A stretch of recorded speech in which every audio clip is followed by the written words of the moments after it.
এমন রাম, আমি প্রথমে আমার ঠাকুরকে জানাই আমার প্রণাম এবং আপনাদের সকলকে জানাই বৈদিক অভিনন্দন। রাম রাম।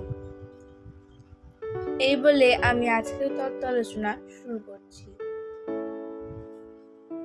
আদি বেদ আদি পালিতে প্রথম লেখা হয়েছিল।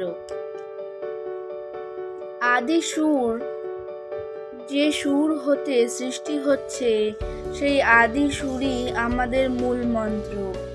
আমাদের মূল মন্ত্রের মূল সেখানে, যেখানে মূলাধার স্বাধিষ্ঠান মণিপুর আজ্ঞা সহস্রারের সুরধ্বনি শিরা সঙ্গমতাব ভেতর দিয়ে বাধা আছে, সাধা আছে, গাথা আছে। পূজা পার্বণ নানা রকম বিধি ব্যবস্থা এই বিশ্বজগতের আদি সুরের সাথে, গতির সাথে আমাদের যুক্ত করবার জন্য। সেই সূত্র ধরে অনুধাবন করতে করতে আমরা সেই স্থানে পৌঁছে যাব। আমরা সঙ্গীতে যে সুরের সাধনা করি তাতে আছে সা রে গা মা পা ধা নি। এই সপ্ত সুরেই বাধা আছে সব সুর। সেরকম আমাদের এই সপ্তচক্রে সবই গাথা আছে। রূপে রূপে রূপান্তরিত হয়ে জগৎ ক্রমশ এগিয়ে যাচ্ছে। শ্রাদ্ধ সাধনা দ্বারা সেই বস্তুত্বকে বার করা, জানার জন্য এগিয়ে যাওয়াই আমাদের মূল সাধনা।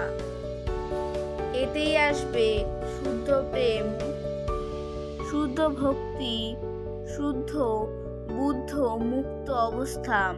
এই বুদ্ধিবৃত্তি দিয়েই সেই জিনিসকে জেনে নেব, যে জিনিসকে জানলে সব জানা যায়।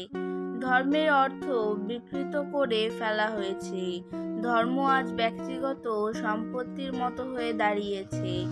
যে ধর্মে এক দেশ, এক প্রাণ, এক নীতি হওয়ার কথা ছিল, সেটা সীমাবদ্ধ হয়ে দাঁড়িয়েছে।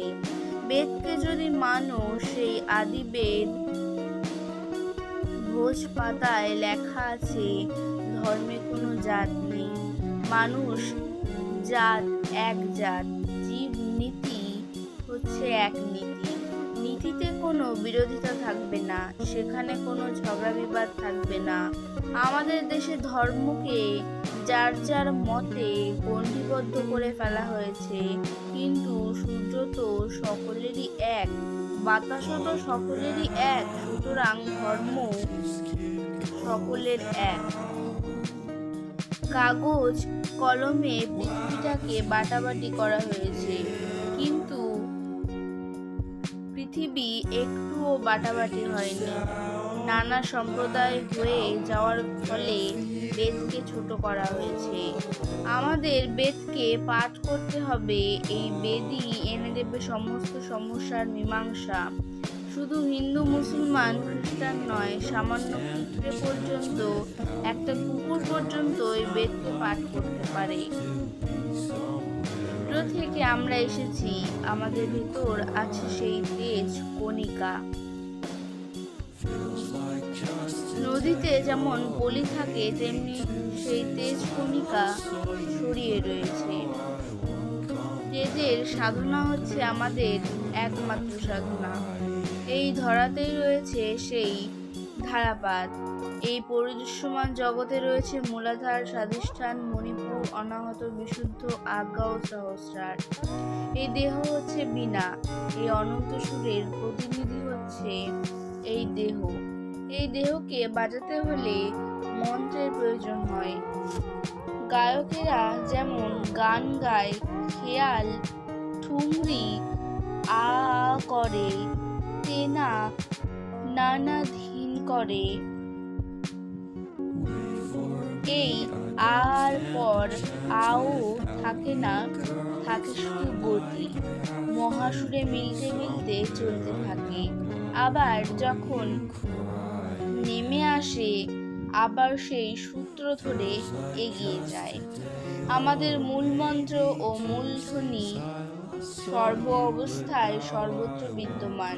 শুরু ওয়ার মধ্যে প্রণবের ধ্বনি আছে, মন্ত্র আছে, ব্যথা বেদনার সুরে প্রণবের ধ্বনি আছে, মৃত্যুর সুরে কান্নায় সর্বত্রই এই প্রণব বিদ্যমান। যত বড় জ্ঞানী সাহিত্যিকই হোক না কেন, মৃত্যুর সময় কান্নার সময় কাব্য বা সাহিত্য করতে পারে না। এই বিনা যন্ত্রে সেই মন্ত্রকে মূলাধার হতে সহস্রারে আমরা বারবার স্মরণ করে এগিয়ে যাচ্ছি। সামান্য বীর্যপাতের এতটুকু আনন্দে আমরা পাগল হয়ে যাই। এ তো মহাসাগরের এক কণা মাত্র। আমরা ধ্বনির সাধনা করছি, জাতির কল্যাণ হচ্ছে, সব সংস্কারকে ছুঁড়ে ফেলে দিয়ে এগিয়ে যাওয়ায়। আমাদের একমাত্র কারাগার হচ্ছে এই সংস্কার।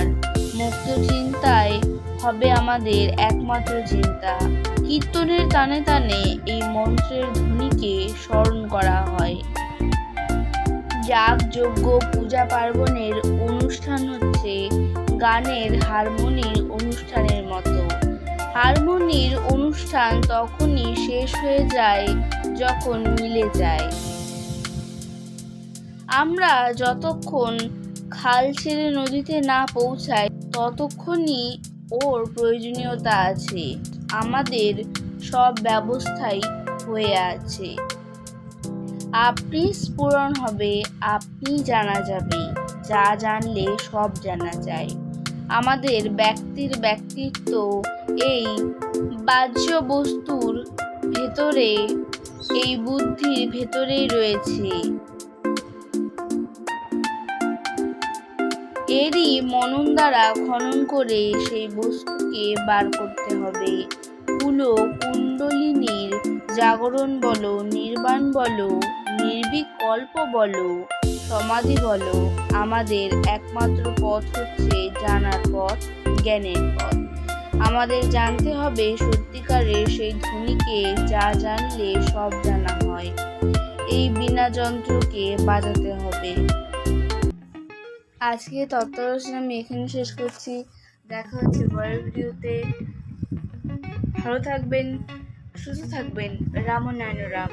প্রতিদিন এরকম নতুন নতুন ভিডিও দেখতে হলে আমার চ্যানেলটিকে সাবস্ক্রাইব করবেন এবং পাশে থাকা বেল আইকনটি প্রেস করবেন।